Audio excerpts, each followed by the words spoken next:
एक तरफ जहां इजराइल बाहें फड़का रहा है, वहीं दूसरी तरफ ईरान कह रहा है कि हम अपना एनरिच्ड यूरेनियम किसी को हैंडओवर नहीं करेंगे। तो मतलब क्या है? क्या ईरान के पास परमाणु हथियार है या परमाणु हथियार के वो करीब है? ईरान के विदेश मंत्री अब्बास अरागची जवाब दे रहे हैं कि अमेरिका का दबाव बेकार है, बातचीत की प्रक्रिया फेल है और इसके प्रेशर के बावजूद ईरान अपने एनरिच्ड यूरेनियम को अमेरिका को हैंडओवर नहीं करेगा।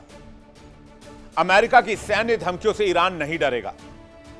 वॉशिंगटन की तैनाती और दबाव की राजनीति पर तेहरान ने दो टूक जवाब दिया। ईरान ने साफ कहा है कि यूरेनियम एनरिचमेंट नहीं रुकेगा। तो मतलब क्या है? यूरेनियम एनरिचमेंट अगर 60% प्लस हो जाता है तो आप उसे हथियार बना सकते हैं या कोई भी देश उसका हथियार के तौर पर इस्तेमाल कर सकता है, जबकि क्लीन एनर्जी के लिए 3 से 5% एनरिच्ड यूरेनियम की आवश्यकता होती है। सोर्सेस ये बताते हैं कि ईरान ने 60% प्लस यूरेनियम एनरिच्ड करने में कामयाबी हासिल कर ली है। सबसे पहले समझिए पूरी खबर क्या आ रही है। ईरान और अमेरिका सालों बाद ओमान में फिर से बातचीत करने के लिए राजी हुए। अरागची ने परमाणु वार्ता को अमेरिका की गंभीरता को लेकर भी सवाल उठाया और कहा कि तेहरान इस बातचीत के बारे में चीन और रूस से भी सलाह कर रहा है। इंटरनेशनल मीडिया की मौजूदगी में अरागची ने साफ किया कि यूरेनियम एनरिचमेंट तेहरान के लिए एक नॉन निगोशिएबल मुद्दा है। तो फिर तो सारे मुद्दे ही खत्म हो गए। जिसके बाद आपको याद होगा अमेरिका ने ईरान पर नए सैंक्शंस लगा दिए। तब ईरान ने धमकी दी कि अमेरिका की सैन्य धमकी और नए सैंक्शंस के बावजूद यूरेनियम एनरिचमेंट प्रोग्राम बंद नहीं करेगा ईरान। तो क्या टकराव तय है? इस मीटिंग के बाद, न्यूक्लियर मीटिंग के बाद तनाव बढ़ गया है। यूएस पर ईरान का बड़ा संकेत है। क्या यूएस को निशाने पर लेगा ईरान? न्यूक्लियर मीटिंग के बाद इस मामले में एक बड़ा मोड़ दिख रहा है। सवाल यह, क्या ईरान ने परमाणु बम बना लिया है? अगर ईरान यूरेनियम एनरिचमेंट नहीं छोड़ना चाहता तो इसके पीछे मकसद क्या है? ईरान के विदेश मंत्री कह रहे हैं कि अमेरिका की सैन्य मौजूदगी से ईरान नहीं डरेगा। विदेश मंत्री ने जोर देकर कहा कि तेहरान कभी भी यूरेनियम संवर्धन नहीं छोड़ेगा। तेहरान में एक पब्लिक फोरम में बोलते हुए अरागची ने कहा कि तेहरान अपनी परमाणु नीति बदलने के लिए किसी दबाव में नहीं आएगा। इंटरनेशनल मीडिया के हवाले से खबर आई कि ईरान को अमेरिका पर बहुत कम भरोसा है। यह दावा ईरान की तरफ से किया गया है। अरागची की टिप्पणी ऐसे समय में आई है जब ईरान और अमेरिका सालों बाद ओमान में फिर से बातचीत करने के लिए जुटे थे, लेकिन वो बातचीत फेल हो गई। तो क्या अमेरिका पर ईरान किसी बड़े पलटवार की फिराक में है? आइए समझते हैं। इसमें मामला सबसे बड़ा यह है कि ईरान कभी भी एक्शन शुरू कर सकता है, लेकिन ईरान इंतजार कर रहा है कि अमेरिका की ओर से या इजराइल की ओर से पहला वार हो, और ईरान की तैयारी पूरी है। पलटवार की तैयारी में ईरान के डर से अमेरिकी जंगी बेड़े ने जगह भी बदल दी है। ईरान की नई मिसाइल की रेंज में यूरोप के कई शहर हैं, इजराइल है, अमेरिका के सारे सैन्य बेसेस हैं मिडिल ईस्ट वाले। खामेनेई की सेना अलर्ट है। ट्रंप की शर्तें खामेनेई को नामंजूर है। ईरान ने कह दिया यूरेनियम एनरिचमेंट छोड़ने का तो सवाल ही नहीं उठता, और झुकने के मूड में तो खामेनेई बिल्कुल नहीं है। ईरान कह रहा है कि बराबरी में आकर बातचीत करो। किसी प्रेशर में डालकर, किसी दबाव में डालकर, कनपट्टी पर बंदूक लगाकर, दरवाजे पर टैंक खड़ा करके, एयरक्राफ्ट कैरियर खड़ा करके कोई बातचीत नहीं होती है। यह दबाव की रणनीति है जिसे ईरान स्वीकार नहीं करेगा, और इसलिए अमेरिकी मिलिट्री ताकत को ईरान खुलकर चुनौती दे रहा है। अरब सागर में अमेरिकी एयरक्राफ्ट कैरियर की तैनाती पर ईरानी विदेश मंत्री अब्बास अरागची ने दो टूक संदेश दिया। उन्होंने कहा कि इस तरह की तैनाती से, इस तरह की सैन्य गतिविधियों से न तो ईरान डरता है और न ही ईरान झुकेगा। परमाणु समझौते से लेकर प्रतिबंधों तक हर मोर्चे पर बातचीत खत्म हो चुकी है। अब ईरान सिर्फ चेतावनी नहीं दे रहा, बल्कि बहुत भयंकर तैयारी करके बैठा हुआ है। ईरान के निशाने पर कौन कौन है जिसकी वजह से अमेरिका अभी तक रुका हुआ है? दोनों एक दूसरे को टाइम दे रहे हैं, जिसकी वजह से यह लग रहा है कि, ऐसा लग रहा है कि दोनों एक दूसरे को यहां पर वक्त तो दे रहे हैं, लेकिन अटैक करने की स्थिति में कोई नहीं है अभी। दोनों चाह रहे हैं कि हमला पहले दूसरी तरफ से हो, फिर वो पलटवार करेंगे। अब देखिए, इस मैप को अगर आप देखेंगे तो ये लाल जो डॉट्स आप जितने भी देख रहे हैं फाइटर जेट की शक्ल में, ये वो जगहें हैं जहां पर अमेरिकी सैन्य बेसेस हैं, या तो परमानेंट या फिर टेम्पररी, जिसकी संख्या 18 से 19 के आसपास बताई जाती है। और ये पूरा मिडिल ईस्ट है, ये पूरा खाड़ी देशों का इलाका है। अगर ईरान ने अपने मिसाइल इन देशों पर छोड़े तो आप समझिए क्या होगा, पूरा मिडिल ईस्ट जलेगा। तस्वीर आपके सामने है और ईरान ने इस बात को कंफर्म किया है। उसका साफ तौर पर कहना है कि एक भी अमेरिकी बेस को नहीं छोड़ेंगे। और इतनी मिसाइलें ईरान के पास हैं, जिसमें तुर्की, जॉर्डन, इराक, कुवैत, सऊदी अरब, UAE, Oman, airbase, naval facility, सब जगह। जरा फुल स्क्रीन मैप आपको दिखाते हैं और आप इस मैप को देखकर समझने की कोशिश कीजिए कि ईरान का हमला हुआ तो किस तरह से खाड़ी देश, मिडिल ईस्ट का इलाका जलेगा और इस युद्ध की चपेट में होगा।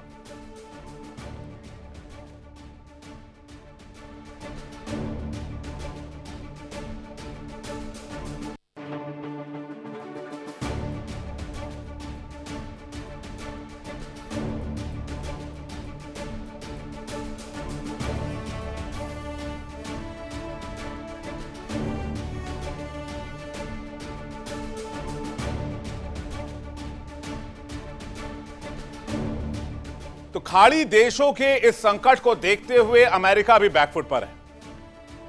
और यह तस्वीर जो इस वक्त आप देख रहे हैं, यह हकीकत है। आज नहीं तो कल, कल नहीं तो परसों, जिस दिन इजराइल ने या अमेरिका ने ईरान पर अटैक कर दिया, यह तस्वीर बनती दिखेगी आपको मिडिल ईस्ट में, जहां पर ईरान अपने दरवाजे, मिसाइलों के गेट खोल देगा इन देशों के लिए। यानी अमेरिका का मिलिट्री बेस ईरान की जद में, ईरान की मिसाइलों की जद में है। और ईरान के पास मिसाइलों की संख्या हजारों में है, ड्रोन्स की संख्या हजारों में है। अब दूसरी तरफ आपको अरब सागर में अमेरिकी एयरक्राफ्ट कैरियर की तैनाती के बारे में भी बता देते हैं। ईरान को झुकाने के लिए अमेरिका ने बहुत बड़ी सैन्य तैयारी की है। अमेरिका की जंगी तैयारी क्या है? अरब सागर में 3 एयरक्राफ्ट कैरियर अमेरिका ने लगाए हैं ईरान के इर्द गिर्द। सबसे खतरनाक aircraft carrier USS Abraham Lincoln को तैनात किया है, जिसको साउथ चाइना सी से निकालकर यहां पहुंचाया गया है। और एयरक्राफ्ट कैरियर के साथ, एयरक्राफ्ट कैरियर कोई अकेला कैरियर नहीं है, इनके साथ पूरा जंगी बेड़ा चलता है, जिसमें एडवांस डिस्ट्रॉयर होते हैं, परमाणु पनडुब्बी होती है, सबमरीन्स होती हैं। इसके अलावा USS Michael Murphy, USS Frank E Peterson भी इस ऑपरेशन का हिस्सा बना दिए गए हैं। दूसरी तरफ फारस की खाड़ी में यूएसएस मैकफॉल और यूएसएस मित्सर कई दिनों से अपनी पोजीशन संभाले हुए हैं।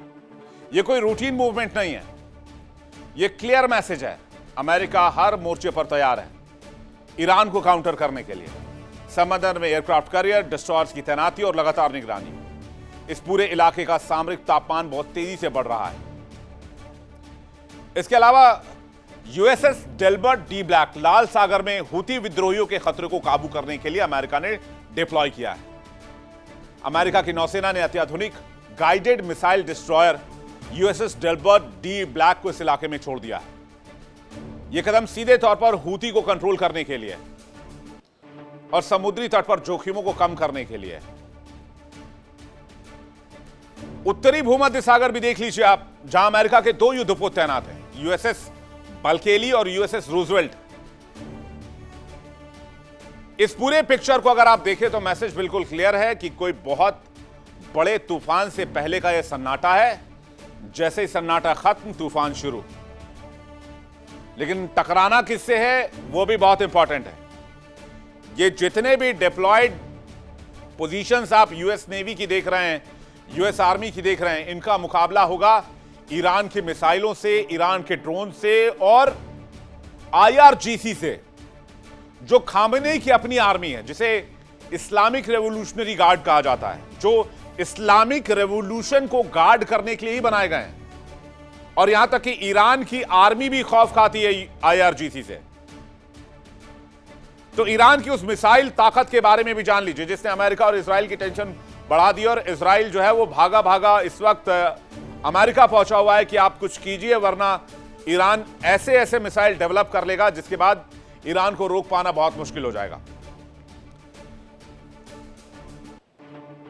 ईरान की सबसे बड़ी जो ताकत है वो है अल फतह, जो कि एक हाइपरसोनिक बैलिस्टिक मिसाइल है जो दुश्मन के डिफेंस सिस्टम को चकमा देने की ताकत रखती है। ये जो तस्वीर आप देख रहे हैं उसी अल फतह की है। अल फतह की रफ्तार 5 किलोमीटर पर सेकंड की है। यह ईरान की पहली हाइपरसोनिक मिसाइल है। इसकी गति मैक 13 से मैक 15 तक, यानी कि आवाज की गति से 13 से 15 गुना ज्यादा। यह आधुनिक रेडार सिस्टम को चकमा देने की ताकत भी रखती है। मारक क्षमता 1500 किलोमीटर तक, महज 6 मिनट में दुश्मन के किसी भी ठिकाने को नस्तनाबूद करने की ताकत। अमेरिका और इजराइल की डायरेक्ट थ्रेट है यह अल फतह। 6 से 7 मिनट के अंदर यूएस के किसी भी बेस जो मिडिल ईस्ट में मौजूद हैं और इजराइल के किसी भी हिस्से में पहुंचने की ताकत इस मिसाइल के अंदर है। और अल फतह की एंट्री ऐसे वक्त पर हुई है जब मिडिल ईस्ट पहले से ही बारूद की ढेर पर बैठा हुआ है। अमेरिका इजराइल के लिए सिर्फ मिसाइल नहीं है, यह एक चलता फिरता यमदूत है और डायरेक्ट वार्निंग। डिफेंस एक्सपर्ट मानते हैं कि अगर यह दावा सही साबित हुआ तो यह मिसाइल क्षेत्रीय ताकत का संतुलन बदलने की ताकत रखती है।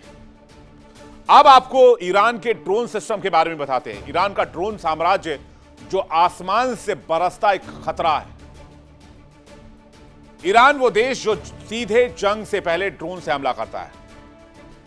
आज ईरान का ड्रोन वॉरफेयर सिर्फ हथियार नहीं, एक रणनीतिक काबिलियत बन चुका है, रणनीतिक ताकत बन चुका है ईरान के लिए। और यही वजह है कि इन हथियारों की वजह से अमेरिका भी आगे बढ़ने से 10 बार पहले सोच रहा है। ड्रोन वॉर में ईरान की ताकत अगर देखें तो ड्रोन टेक्नोलॉजी का पावर हाउस कहते हैं ईरान को। इसमें तुर्की का नाम भी आता है। मिडिल ईस्ट में सबसे बड़ा ड्रोन फ्लीट है इस वक्त ईरान के पास। अब ड्रोन की खासियत क्या है? लागत कम है, मारक क्षमता ज्यादा है। फट भी गया, गिर भी गया तो नुकसान नहीं। वहीं अगर एक ड्रोन ने अमेरिका के एक F-35 को निशाना बना दिया तो आप सोचिए कितना नुकसान हो जाएगा अमेरिका को। ईरान के कुछ सबसे खतरनाक ड्रोन के बारे में आपको बताते हैं। शाहिद 136 जो कि एक सुसाइडल और कामिकाज़ी और रिकॉन ड्रोन भी है, यानी कि हमला भी करता है और जासूसी भी करता है। रेंज 2000 किलोमीटर से ज्यादा। यही शाहिद 136 पहुंच गया था यूएसएस अब्राहम लिंकन के करीब, जिसने यूएसएस अब्राहम लिंकन की पोजीशन, तस्वीर, उसके साथ साथ चलने वाले डिस्ट्रॉयर्स, परमाणु पनडुब्बी, सबकी तस्वीर खींचकर ईरान को भेज दी। इसका इस्तेमाल रूस यूक्रेन युद्ध में भी किया जा चुका है। रूस ने इसका बहुत इस्तेमाल किया है और बहुत मेजर नुकसान पहुंचा है यूक्रेन को। फिर एक और ड्रोन है जिसका नाम है मोहेजर 6 जो सर्विलांस और प्रिसीजन स्ट्राइक ड्रोन है। फिर एक और ड्रोन है जिसका नाम है शाहिद 129।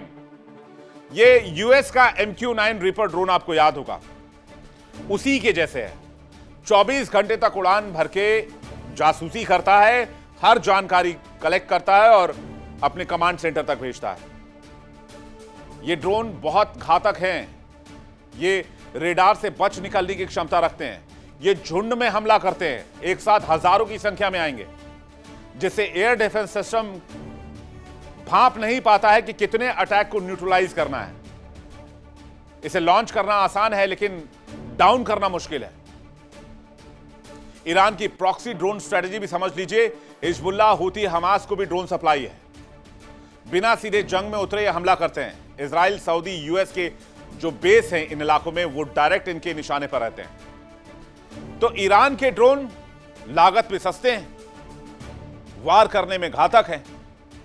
छोटे आकार के ड्रोन रेडार से बचते हैं और लंबी दूरी तय करते हैं और दुश्मन को संभलने का मौका नहीं देते। यही वजह है कि ईरान ने आंख में आंख डालकर अमेरिका से कहा है, हम डरते नहीं है, ताकत है तो हमला करके दिखाओ। और ओमान की जब बातचीत हुई उस वक्त भी ईरान ने साफ तौर पर कहा कि दुनिया भर के मुद्दों पर बातचीत नहीं करेंगे, हां, अगर आपको न्यूक्लियर कार्यक्रम पर कोई आपत्ति है तो आप आपत्ति बताइए, हम उस पर बातचीत करने के लिए तैयार हैं। ना तो ईरान अपने मिसाइल कार्यक्रम रोकेगा, ना ईरान एनरिच्ड यूरेनियम पर बात करेगा, और ना तो ईरान प्रॉक्सीज को लेकर कोई बात करेगा। और प्रॉक्सीज पर तो कोई जवाब ही नहीं दिया, जैसे हूती हिजबुल्लाह को लेकर ईरान ने कोई जवाब नहीं दिया। ईरान ने कहा कि हम उनको जानते ही नहीं है। यानी बातचीत की मेज पर सख्त तेवर। तेहरान का पैगाम क्लियर है, दबाव से नीति नहीं बदलेगी, यूरेनियम संवर्धन पर कोई समझौता नहीं होगा, और सैन्य धमकियों के सामने तो झुकने का सवाल ही पैदा नहीं होता। और यही ईरान की रेड लाइन है। अब इसके बाद इजराइल और अमेरिका क्या करते हैं, ये देखने वाली बात होगी। हालांकि इजराइल और अमेरिका को मिला दिया जाए तो फिर वो सुपर पावर है, फिर वहां ईरान का टिकना थोड़ा सा मुश्किल है। लेकिन क्या अमेरिका इतना नुकसान उठाने के लिए तैयार है? क्या इजराइल कोई बड़ा जोखिम उठाने के लिए तैयार है? क्योंकि जब हजारों की संख्या में ड्रोन्स और मिसाइल्स फायर करेगा ईरान, तो फिर इजराइल और अमेरिका को बहुत बड़े नुकसान की संभावना है, जिसका आकलन अभी तक किया जा रहा है। और शायद यही वजह है कि अभी तक अमेरिका और इजराइल ने ईरान को हाथ नहीं लगाया है।